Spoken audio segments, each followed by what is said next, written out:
Venables and his Oklahoma Sooners face off with Steve Sarkisian, Arch Manning, and his Texas Longhorns in the Cotton Bowl. That's right, Red River is finally here. Easily one of the most fun historical matchups in the history of all sports, of course, not just college football. This game will be incredible. Maybe the narratives surrounding it are a little bit different. Now, the expectation was that we would have a John Mateer versus Arch Manning, both of them in the Heisman conversation, and an absolute Red River shootout. Now, that could not be any different than what we are probably going to get, which will be a bit of a bloodbath in the sense of what offense will look like. Let's start with the Oklahoma Sooners. Of course, the injury to John Mateer limits what their offense can do, because what does John Mateer do? He puts on a mask, he puts on a cape, and he creates by himself. Now, they have weapons, Oklahoma does, that they didn't have last year because of all the guys. They have their top 5 or 6 weapons as an offense go down. This Oklahoma team has a guy in Sategna that can really be a major factor in this matchup. Jaron Kanak, their tight end, he's been great the entire season. He's been really important for them. They will need these guys against Texas. Now, do I think any wide receiver for Oklahoma has more than 80 yards receiving? I just don't. That Texas defense is just too good. On the second level, I mean, Malik Muhammad, Grayson Littleton, these guys are unbelievable. I know that they've gotten a little bit of slack based off of what they looked like last week against Florida, but that was a Florida team that came in with something up their sleeve. They were confident, they controlled the trenches, and frankly, that was more so on the Texas front seven instead of their edge players. Remember, there's still Michael Taft in the back end of that defense. He could wind up being an All-American safety at the end of this season at second level. But here we go. Oklahoma hasn't lost a game. Texas comes into this game with 2 losses, the loss to the Buckeyes and to Florida. Now, there's something in common with both of those losses, that they are both on the road.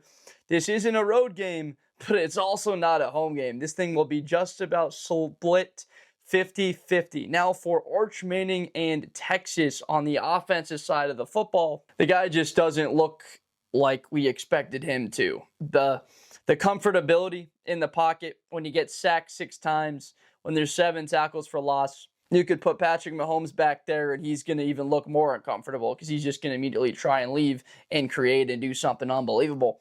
It's just his eyes are coming down a little bit too fast. He's not seeing the entire field. He could feel the pressure. And frankly, when there are open wide receivers, he's been missing some guys. And on one, man, that play to Livingstone, it still gives me a little bit of the heebie-jeebies on the throw, a little bit too far put out in front of him. He's not able to defend himself or catch the ball and make a man miss. Takes the hit on the knee, and boy, that did not look good for his roommate. You really, as a recording of this, I don't know the status if he'll even be available for this game because, frankly, he's been the best wide receiver for Texas throughout this season. I mean, we came in expecting there would be a high-flying attack, that Ryan Wingo could have 8 games with over 100 yards, that he'd be in the conversation for the Bolitnikoff. Instead, it's been Livingstone. You haven't had the production at tight end with Gunnar Helm leaving that they have wanted out of Jack injuries.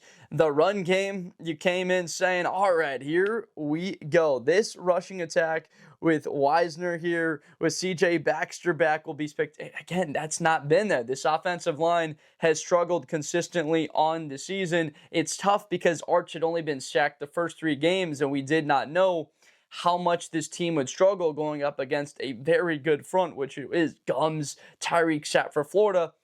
Oklahoma's better. I'm just going to say it. Oklahoma's defense is better than Florida's. They are sound. Brent Venables' defense is one that does not make mistakes. They put pressure on the quarterback. They rotate their bodies. They stay fresh. And man, do they get after it. 10 sacks against Auburn. Gotta be kidding me, having a performance like that. You put up 10 sacks in what? In a month? It's an okay month, putting up 10 sacks in a month. And then what do they come out and do the next time we see them?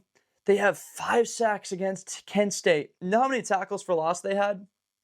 They had 13 tackles for loss. You almost have to be living knowing what a team's going to be doing, to have 13 for tackles for loss in a football game. I know Kent State quality competition, they didn't score any points. You feel bad for their starting quarterback going up against Oklahoma, especially at Norman. But man, 13 tackles for loss. This game has 14-10, 17-14 written all over it. The amount of touchdowns we'll see in this game, I can't remember what the lowest scoring Red River shootout was, because I don't see a single path. If we ran the simulation for this game a billion times and there being a result where either of these teams score 30 points, I would be shocked. Let me know down below in the comments what you see the max amount of points being scored is. What the over-under is. Got to go under in this one. Now, it is pretty evenly matched up. I know that Arch Manning, starting quarterback for Texas, and Oklahoma's got Hawkins. I don't know how much of a factor that will be for Oklahoma. See, this is a game. I've got a friend. He's a big Texas fan, and he talks about how this game is just different. Everything goes out the window, and I can't but help agree with him. Texas can't lose another game.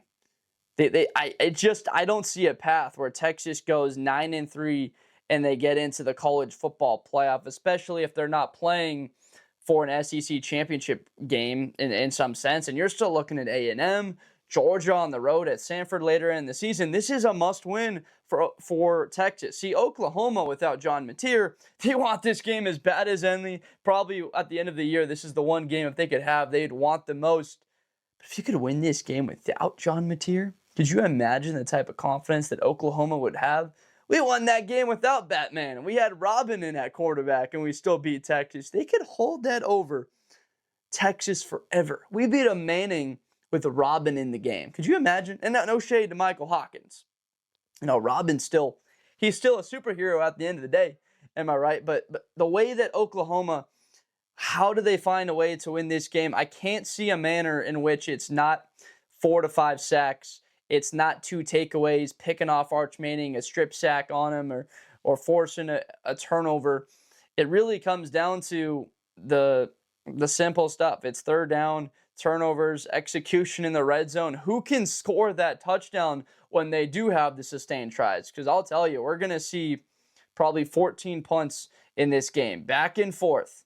If you can get a 2-score lead, you might even consider taking a knee 3 times and punting the other team the football the way that both of these teams play defense. Now, what Texas showed is that they are susceptible to the run. You wish you had John Mateer in this game because he's been the leading rusher for Oklahoma in the earlier part of the season. That's not exactly a great sign. I know Torrey Blaylock, 5 yards a carry against Kent State, and now he's the leading rusher on this team. You just wish you had that other factor, because when you don't have the numbers and you've got that +1, it helps you so much. And with Anthony Hill, Colin Simmons, who disrupted an entire drive, 3 plays in a row, I think in the third quarter, all by himself. He's like, all right, I'll take over. Or we'll get the football back here, Arch. I know we're down by 2 scores in this game, and they did it. I got to say something else here. Steve Sarkisian, telling your man Anthony Hill Jr. to jump off sides. I was saying, like, jump off sides at 2nd and 1 if they get 1 yard. This game's over. Sure enough, they do it. And then I'm like, all right, decline at billion. He accepts the penalty, and then Texas has another crack at it. They pick up 5 yards, and then you wind up with a 2-minute warning, and there's the helmet comes off, and Texas gets the ball back with a minute in a game. I think it was like a 2% chance, and they've got the ball only down 8. Getting it back, that was crazy. So Sarkisian, I got to give it to you, man. That was an unbelievable job of out-coaching the other team in that moment. Sure, let's jump off sides. If they decline it, let's do it again. Like, why not at this part of the game? I thought it was very smart. They go into this one with a lack of confidence. That's a key word in this game. Oklahoma, if you don't have your starter, you've got a guy, though, that just went out there and won. That's a big deal. Texas, is there floundering confidence? I know that you will not hear about it in the locker room, but truly, you'll look a guy in the eyes and you say, do you still have confidence your starting quarterback that he can lead you guys to the college football playoff this season? How many completely honest answers do you get? Not in the sense that they don't believe in him, but they are fully 100% bought in that he can do it. It starts to make you think a little bit about, and I'm not throwing shade, Arch Manning can still do incredible things, but comparing it to the expectations, I was saying in the beginning of the season, I got to see Arch Manning do it.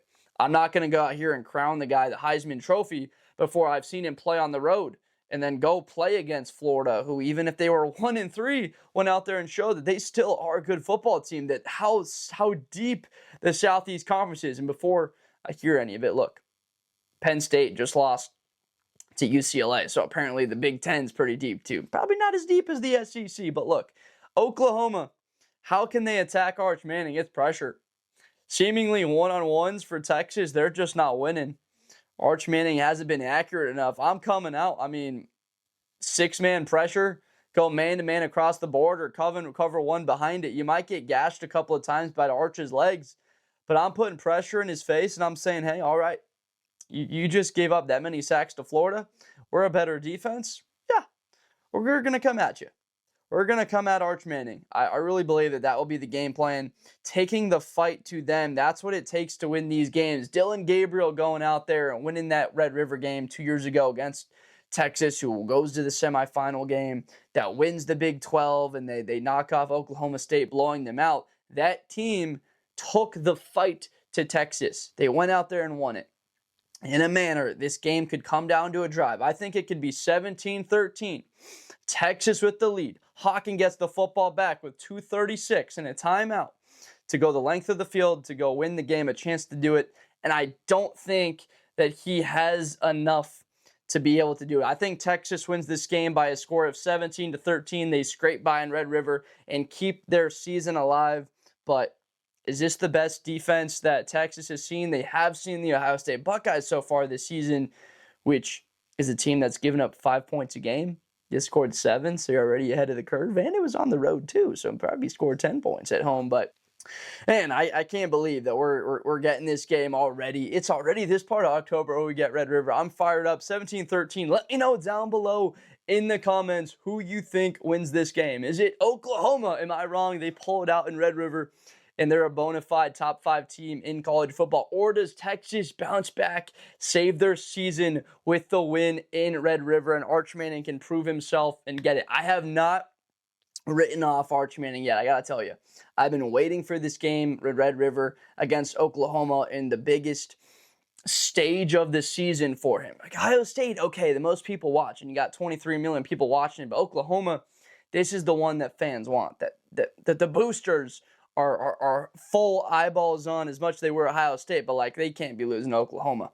That just can't happen. You just can't lose to Oklahoma. That defines the entire season. So if Arch Manning goes out there and performs, I can start to write something in the book that, all right, this kid can go out there and ball against a top 5 defense in the country, maybe in the top 3. You can absolutely have that conversation. But let me know down below, Texas or Oklahoma? Red River, we're fired up for it. If you enjoyed this video, please subscribe for more Blitz with Blender content. I make college football, NFL videos every day, and it's so much fun to do, especially with matchups like this. There's the whiteout Penn State, Oregon, and then there's something up breaking down Oklahoma and Texas. So thank you so much for watching. I'll see you next time. Thank you. Best player in college football. That Georgia and Ohio State game, New Year's Eve, is going to be a classic. Josh Blunder. Hi, everybody. I'm Josh Blunder. To the 40, 35, 30, Espinosa to the 20.